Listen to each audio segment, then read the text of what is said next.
सुबह हमने कश्मीरी पंडित बिरादरियों के साथ प्रोग्राम किए, आज बिजनेस कम्युनिटी के साथ, इसके बाद दिव्यांगों के साथ। लेकिन बीच में चूंकि समय ज्यादा हो रहा है तो जितनी भी आज की डेवलपमेंट है उसको प्रेस ब्रीफिंग के माध्यम से डॉक्टर पुनिया जी आपको ब्रीफ करेंगे।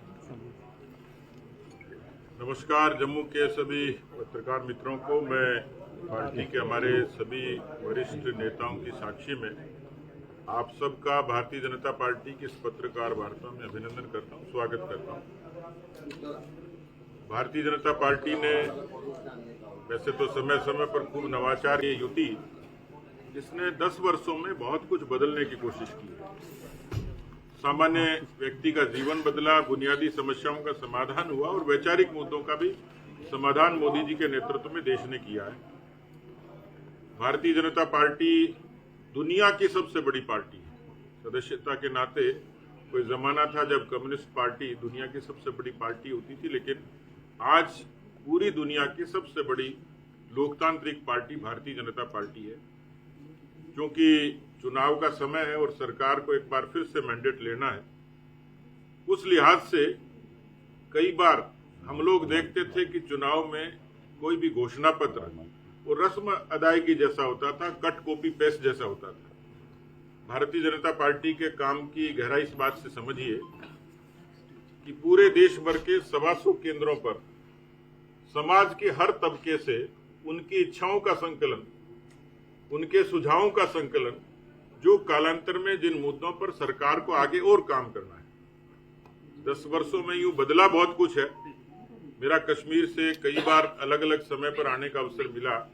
मैं उस बदलते हुए कश्मीर की फिजा को समझ सकता हूं।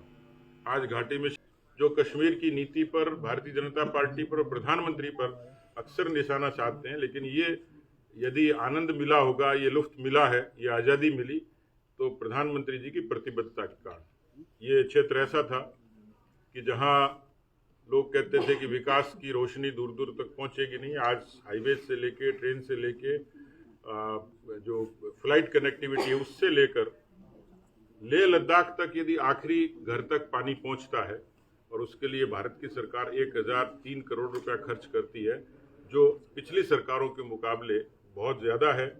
10 लाख किसानों को प्रधानमंत्री किसान सम्मान निधि का लाभ मिलता है।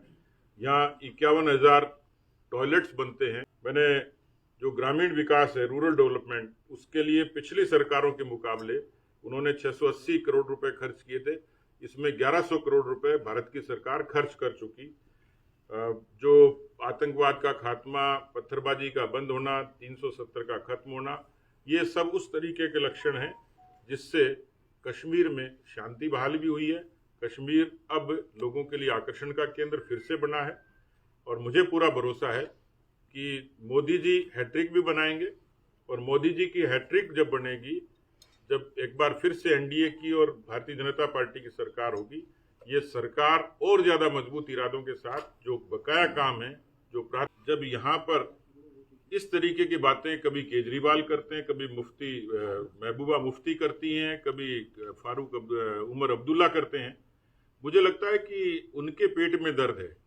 क्योंकि इस समय मोदी जी ने जब कहा कि सबका साथ, सबका विकास, सबका विश्वास और सबका प्रयास, तो ये स्लोगन भर नहीं है, ये निरपेक्ष तरीके से 140 करोड़ लोग, जिसमें हिंदू भी शामिल हैं, सिख भी शामिल हैं, मुस्लिम भी शामिल हैं, ईसाई भी शामिल हैं। दुनिया का ऐसा कोई देश नहीं है जहां इबादत की आज़ादी से लेकर इस तरीके से लोकतांत्रिक अधिकारों की आज़ादी है। वो भारत है, हिंदुस्तान है। और पिछले 10 वर्षों में एक भी कारण ऐसा नहीं रहा जिसमें कहीं किसी तरीके से सांप्रदायिकता का या देश को तोड़ने का काम हुआ। लोग कहते थे कि राम का मंदिर बनेगा तो गृह युद्ध हो जाएगा, पत्ता भी नहीं हिला और सब लोगों ने उसकी तारीफ करी। मैं तो सोशल मीडिया पर देख रहा था कि नागरिकता संशोधन कानून का समर्थन करने वाले अधिकांश मुस्लिम संगठन ही हैं और इसलिए नागरिकता संशोधन कानून के बारे में ये लोग भ्रम फैलाने की कोशिश कर रहे हैं।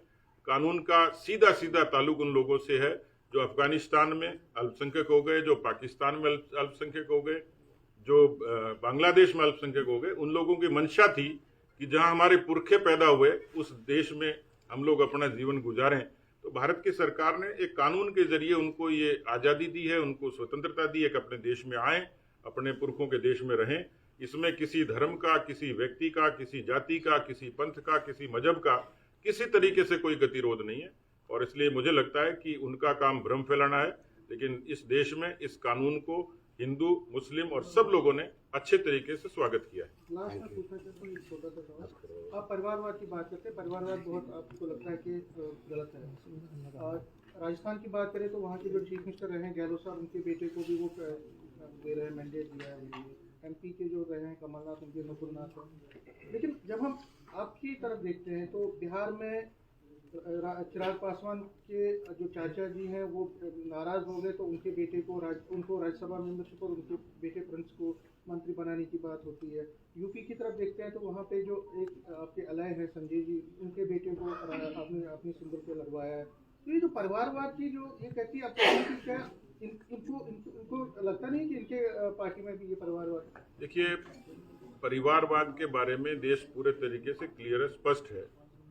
इस देश में एक मिथक था कि देश में राज कर सकता है तो कांग्रेस पार्टी कर सकती है, कांग्रेस में कोई राज कर सकता है तो नेहरू गांधी खानदान कर सकता है। इसलिए इस देश में जो परिवारों की पार्टियां हैं उससे ऐतराज है।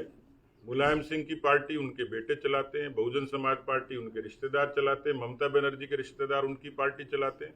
तो देश में जो खानदानी पार्टियों का है उससे हमारा प्रतिरोध है, उससे हमारा विरोध है। सामान्य तौर पर कोई व्यक्ति राजनीतिक रूप से, किसी राजनीतिक व्यक्ति का, कोई परिवार का व्यक्ति अपने परिश्रम से राजनीति में जगह बनाता है, उसको जगह मिलती है, उसमें हमें तो कोई परहेज नहीं लगता, क्योंकि हर सेक्टर का व्यक्ति अपने अपने बच्चों को आगे बढ़ते हुए देखना चाहते हैं, जनता उनको स्वीकार करती है।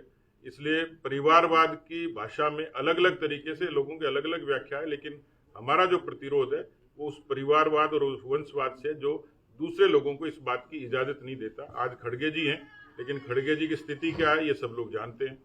इसलिए दूसरी पार्टियों में मैं लिस्ट देख रहा था उत्तर प्रदेश की, कि उसमें पूरे खानदान के लोग चुनाव लड़ रहे हैं।